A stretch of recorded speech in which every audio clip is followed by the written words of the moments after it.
Good morning, friends. Myself, Vishnu Vidyarthi, Assistant Professor in EEE Department at Solar Institute. This is the chopper DC-DC converter.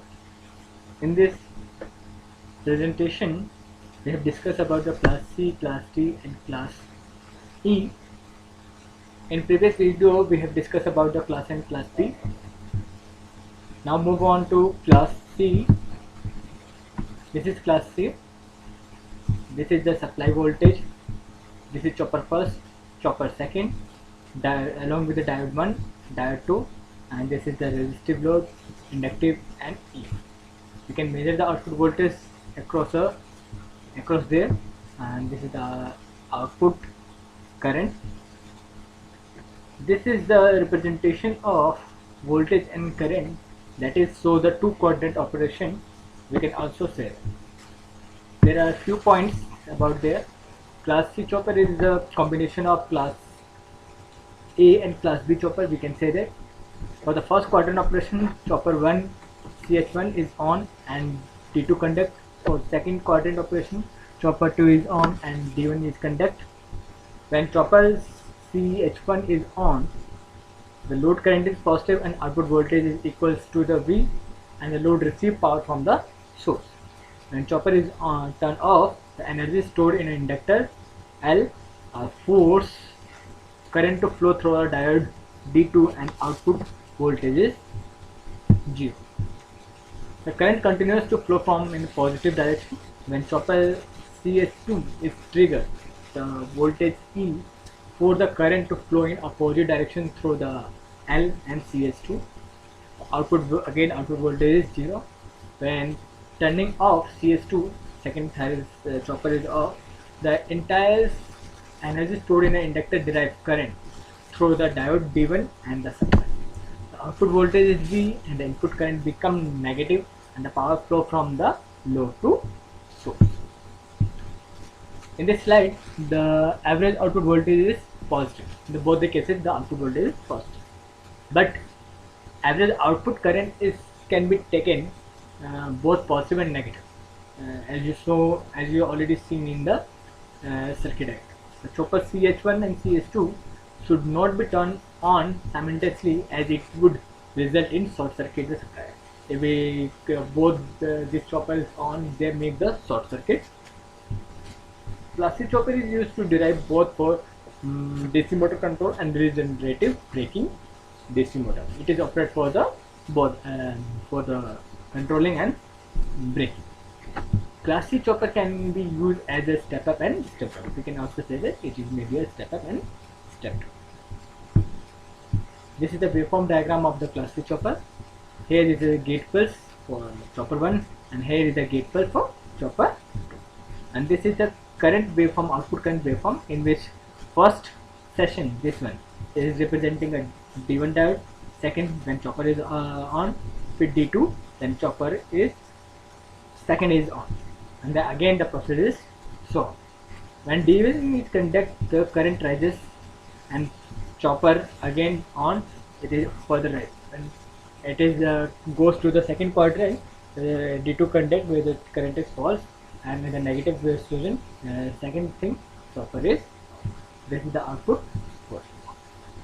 Now we move to Class D chopper. Class D chopper, this is a diagram of Class D chopper. This is the supply voltage. Again, there is a two choppers, CH1 and CS2.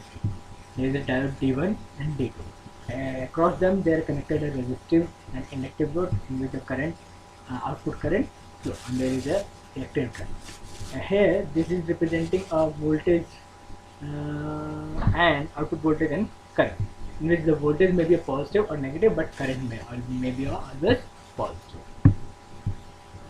In Class D, this is also a two quadrant chopper. Both the chopper are triggered simultaneously, one by one. Output voltage V not equal to V, that is equal to the supply voltage, and output current flow through the load. When chopper CH and CH2 turn off, the load current continues to flow in the same direction through the load, and D1 and D2 due to the energy stored in the inductor. The output voltage V0 is minus.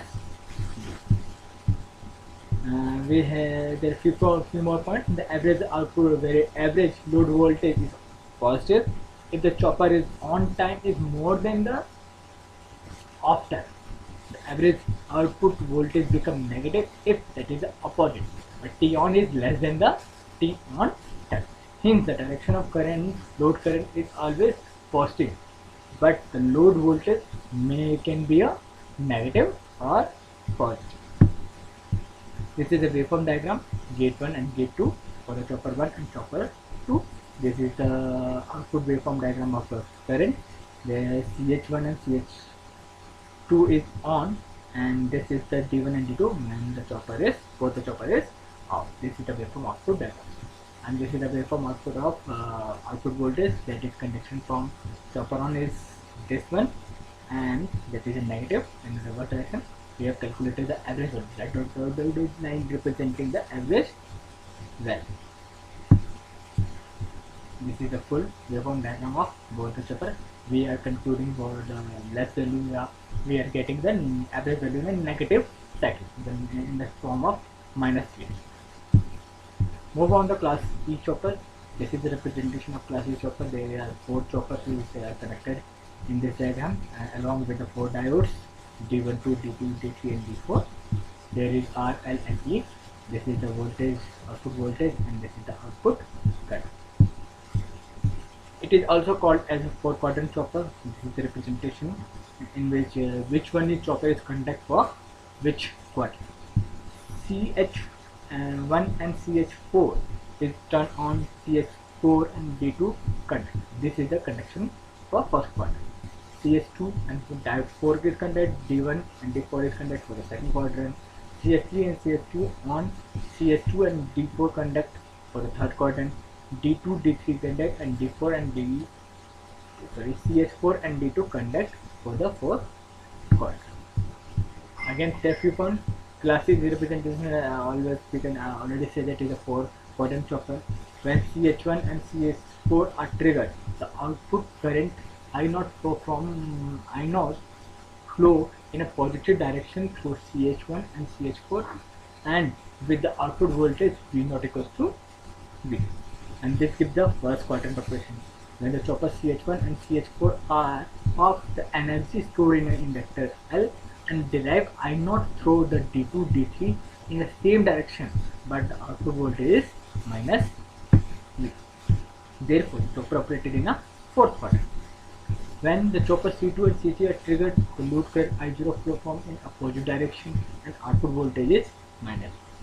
Since both I0 and V0, that is the load current and load voltage, are negative, this chopper operates in a 3rd quadrant. When the chopper C2 and C3 are off, the load current I continues to flow in the same direction, D1 and D4, and the output voltage V0 equals to V. Therefore, chopper operated in a 2nd quadrant as output voltage V0 is positive, but our load current is negative. The effect of source and load inductance. What is the effect? That the source inductance should be small as possible to limit the transient voltage, and we know that they are storing and releasing from the transient voltage. Also, the source inductance may cause a commutation problem for the chopper, as we know that usually in the input filter is used to overcome the problem of source inductance. You can use the input filter to stop the effect of inductance. The load ripple current is inversely proportional to the load inductance and chopper frequency.